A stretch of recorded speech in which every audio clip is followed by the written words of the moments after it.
Welcome to Burlap Teachers. Enjoy the video. In this video, I will explain how to play split screen on Farming Simulator 22. First, ensure you have a second controller connected to your Xbox Series S. Once connected, launch Farming Simulator 22. The console should automatically recognize both controllers, preparing you for a shared farming experience. This initial step is crucial for enabling the split screen feature. Next, navigate to the main menu and select the multiplayer option. From there, you will choose Create Game to begin hosting a new session. This allows you to set up a dedicated space for you and your friend. Remember to select an available save slot for your shared farm, ensuring your progress is saved for future sessions.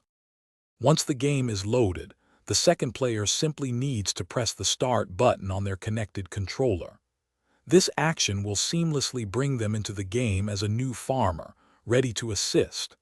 Now, both of you can actively manage your farm, operate vehicles, and complete tasks side by side, doubling your farming power.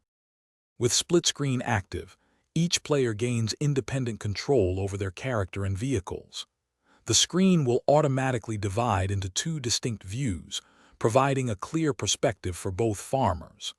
This setup allows for efficient teamwork, letting you collaborate on tasks like harvesting, planting, and animal care, ultimately maximizing your farm's productivity and fun. Thanks for watching. Consider subscribing if this video helped you.